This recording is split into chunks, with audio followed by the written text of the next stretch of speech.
এই ক্লাসগুলোর মধ্যে আপনাকে বলা হলো যে আপনি 10 নাম্বার ক্লাসে চলে যান। তাহলে এখানে দেখেন এক্সেল কোর্স মডিউল, এখানে আমার কিন্তু ক্লাস রয়েছে 10, 11, এইভাবে প্রায় 18, 19টা 20টার মতো ক্লাস রয়েছে এবং আপনাকে বলা হলো এত নাম্বার ক্লাসে চলে যান। তো আপনি কিভাবে যাবেন? এটা হচ্ছে আমাদের ড্যাশবোর্ড। তো আমি যদি এখানে 15তে ক্লিক করি, দেখেন আমার কিন্তু প্রো নাম্বারে চলে আসছে। যদি আমি এখানে 1 নাম্বারে ক্লিক করি, তাহলে আমার 1 নাম্বার যে ক্লাসটা রয়েছে ক্লাস টপিক, সেখানে কিন্তু আমি চলে গেছি। এটা হচ্ছে হাইপার লিঙ্কের কাজ। এজন্য আমরা এখানে একটা কোনো কিছু লিখতে পারি, অথবা আমরা একটু শেপ নিয়ে কাজ করব।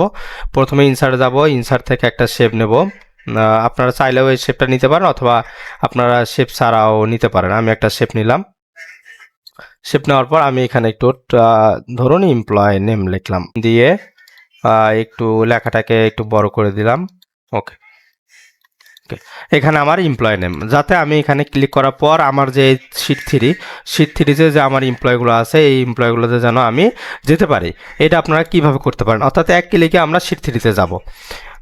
সেহেতু আমরা প্রথমে এটাকে সিলেক্ট করব, সিলেক্ট করার পর রাইট সাইডে ক্লিক করতে পারি, অথবা সিলেক্ট করার পর আমরা প্রথমে এটাকে সিলেক্ট করব। সিলেক্ট করার পর আমরা ইনসার্টে যাব। ইনসার্ট যে ট্যাবটা আছে, এখান থেকে গিয়ে আমরা হাইপার লিঙ্ক নামে একটা দেখতে পাচ্ছেন, হাইপার লিঙ্কে ক্লিক করব। ক্লিক করার পর এই যে আমাদের ডায়লগ বক্সটা চলে আসবে। চলে আসার পর আমরা এখানে বেশ কিছু কাজ রয়েছে, অর্থাৎ এখান থেকে আপনি যদি প্লেস ইন দ্য ডকুমেন্ট, অর্থাৎ আমার ডকুমেন্টটা যেখান থেকে যে জায়গায় রয়েছে সেই জায়গায় থেকে আমি বের করব। তো আমি প্লেস ইন দ্য ডকুমেন্ট এটা সিলেক্ট করবেন। সিলেক্ট করার পর আপনারা দেখতে পাচ্ছেন ড্যাশবোর্ডে আমার কি আছে, শিটটা আছে। আমার শিটের নাম হচ্ছে কি, শিট 3। তাহলে আমি শিট 3তে সিলেক্ট করব। সিলেক্ট করার পর ওকে দেব। এখন আপনারা দেখতে পারবেন, যদি আমি এখানে ক্লিক করি, ক্লিক করার পর আমার কিন্তু এখানে শিট 3তে যে এমপ্লয়ের নাম রয়েছে সেই এমপ্লয় যেন চলে আসছে। ধরুন আপনাকে এখন শিট 4, এই শিট 4 আমি এখানে নাম দিলাম, ফ্রুটসের নাম টাইপ করে নেই।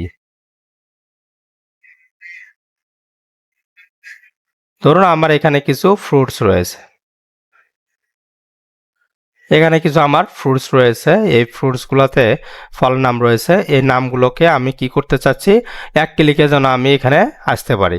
আমি একটু এটা বড় দিন। ওকে, এখন এক ক্লিকে যেন আমি শিট 4-এ এখানে আসতে পারি। এখানে নামটাও একটু চেঞ্জ করে নেই, এটা দিলাম। আমি এক ক্লিকে চলে আসতে পারি। সেহেতু আমার এই যে শিটটা রয়েছে, এই শিটে আমি কি করতে পারি, এখান থেকে ক্লিক করে এইভাবে কি আসতে পারি। অথবা আপনার এখানে কিন্তু অনেকগুলো শিট থাকতে পারে। আপনার যখন এক্সেলে কাজ করবেন, এখানে কিন্তু আপনার অনেক শিট থাকবে। আমি অনেকগুলো শিট ক্রিয়েট করে নেই। দেখেন অনেকগুলো কিন্তু আমার শিট রয়েছে। এখন আপনাকে বলা হলো আপনাকে 15 নাম্বার যে শিটটা রয়েছে সেখানে যান। তাহলে আপনি কি এখান থেকে এইভাবে করে আপনি কি 15 নাম্বার শিটে এখানে কি চলে আসবেন? এইভাবে আসবেন না। তো আপনাকে এক ক্লিকে আমরা যেন আসতে পারি, সেহেতু আপনি যদি এখানে একটা ড্যাশবোর্ড রেখে রাখেন, এখানে আমি ড্যাশবোর্ডটা যদি আমি ক্লিক করি, তাহলে কিন্তু আমরা এক ক্লিকে যেতে পারি। এখন এটা কিভাবে করতে হয়, এখন এখানে আমার শিটের নাম হচ্ছে প্রোডাক্ট। এখন আমার ড্যাশবোর্ডে আমি একটা কি করি, এখানে আমার একটা শিট তৈরি করব, যেন এখান থেকে আমি এখন ওখানে যাইতে পারি। আমি এখান থেকে বা নিলাম আরেকটা নিয়ে নিলাম।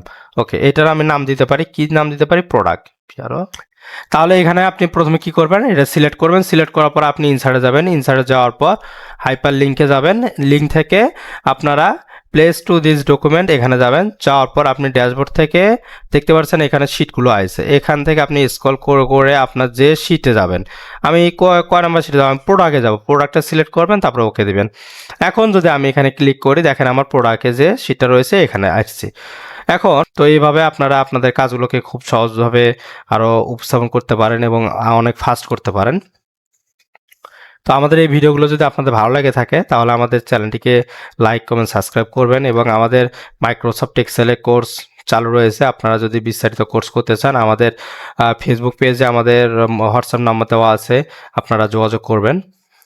ইনশাল্লাহ আমাদের কোর্স থেকে অনেক কিছু শিখতে পারবেন। সে পর্যন্ত ভালো থাকুন, সুস্থ থাকুন। দেখা হচ্ছে আবার নতুন কোনো ভিডিওতে। ধন্যবাদ।